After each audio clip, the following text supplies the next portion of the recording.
Thanks, Chris. So how are you feeling at this point in the season? Heartbreaking and heartwarming. We've had, obviously, 4 or 5 games that just crush your heart.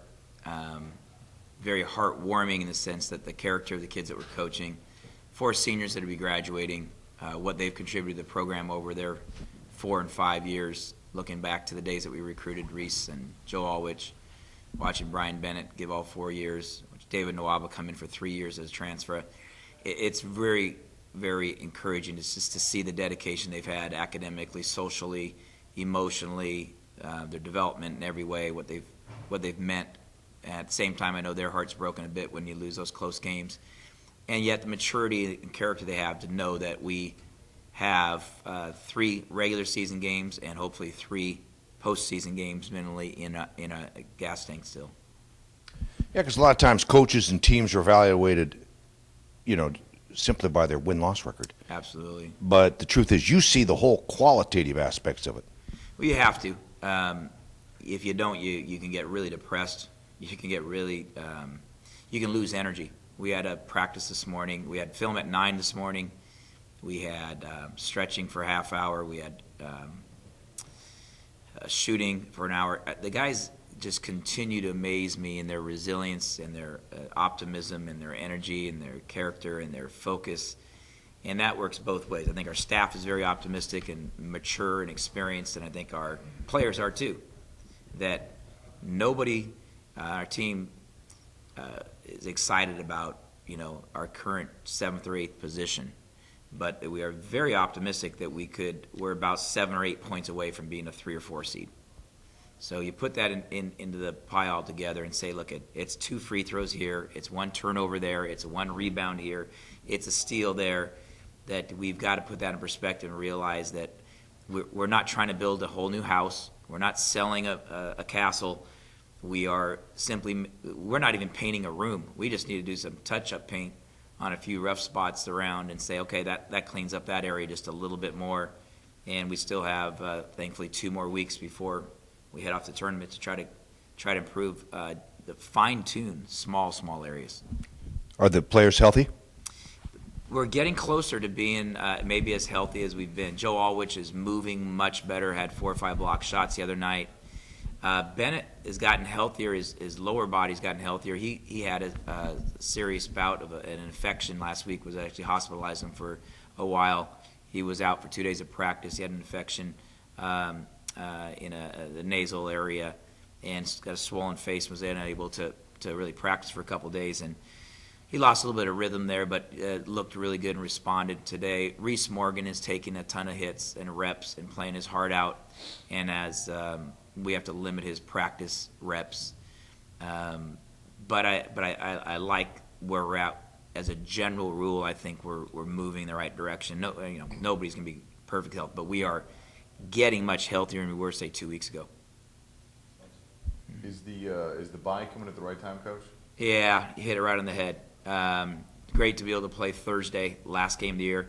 And on top of the bye, sometimes byes are critical because you've been on the road and you're tired. This is a bye, it's a double bye, I call them, where you get a day off and you didn't have to travel to get home. So we have a Thursday game, we have a Friday night awards banquet, and Saturday we'll have a very brief weight training and film and shooting session. So guys get to stay home, get caught up a little bit on the schoolwork and the rest. It's not necessarily a bye if you're on the road between one of those games and you're traveling all the way back. You still had to be on the road. Where this is a bye, and it happened in conjunction with the home game and a home stand. So we look forward to the Thursday game, obviously, and have a chance to say, okay, we won 3 of our last 4. Trying to get a little momentum as we go down to Irvine and come back with Santa Barbara next week. When you play these teams the second time, and obviously you're going to play them then again in the Big West tournament, I don't know. Are you like kind of hiding something? Are you saving something? Are you kind of not giving them, a particular play or a particular offensive set or something, just because you don't want them to see that before you see them in the Big West tournament? Well, we certainly have other things that we can do, but we still want to be able to do what we can do well. So I wouldn't say that we're hiding it as a secret. We're hiding it because maybe we're not as prepared to run it. So you need reps to do it. For example, in the last couple games against UC Davis, we hadn't zoned much for a month or two, but we had really concentrated on our half-court man defense, and we said the second time we play everybody, we'll throw a little more zone out there because we'll concentrate on this area. It wasn't so much of a secret like, well, here it comes, as much as you need time to really work and concentrate and be good at something, be really good at something. So our man, we improved, and then we worked on our zone a little bit, and I thought it really helped us win the Davis game because their man offense is very efficient, and we were able to cover their perimeter shooters better in their zone than we were actually our man-to-man.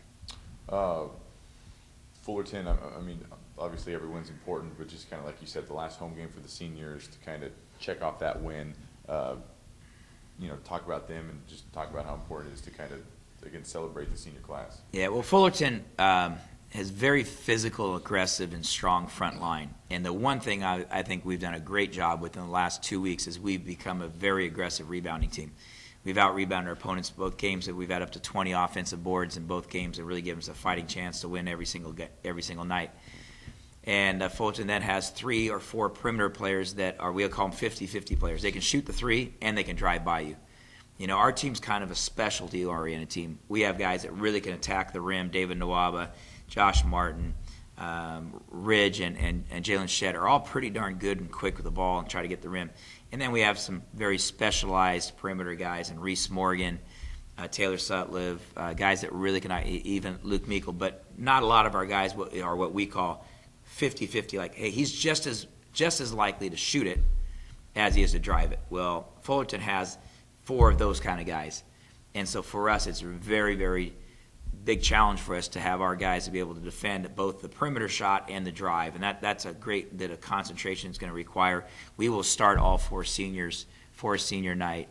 And that the only change in that really is putting Brian Bennett back in as the starting 5 and Joel Allwich over to the 4, taking Josh Martin out of the starting lineup for 5 minutes, and giving those guys their due. They've earned that. We know that they can perform at that level, and they're prepared to really embrace being on that home court for their last time. You talked about specialty players, so down by 1, 10 seconds left in the game, who do you get the ball to? As we look at it, it's still one of those classic things that we've always looked at all year long is which guy can we go to really make that critical decision. I think Reese Morgan is flat out the guy you want to have in your hand, the ball in his hands if you're trying to get to the free throw line. He's if you feel like they're going to be aggressive and foul you have to look at those different type of situations. Sometimes it's what the matchup is. Can David Nwaba beat this guy? Other times, hey, their bigs might not be very mobile, so you might have a guy like Joe Allwich run a pick and pop where they're big attack. So we have 3 or 4 scenarios are based upon we talk about as a staff. If it gets tight, who's our go-to guy? What I look forward to is the continued development of Jalen Shedd as a point guard, his ability to simply find all 3 or 4 of those options at once. Ideally, you'd like to have that point guard, Ridge or Jalen, to be able to say, okay, there's the matchup we want. Or if Reese can get open on that screen, if David has a baseline drive, if Brian has a post-up, or if Joel has a pick and pop, you really want your point guard to be the maestro to decide that based upon the flow of the game. We want to put those kids in position to be successful without making them robots. And so we have a staff, we'll say, okay, if this, then that, if that, then this, and you kind of go through the checklist. But the reality is you want a great point guard to make that ultimate decision.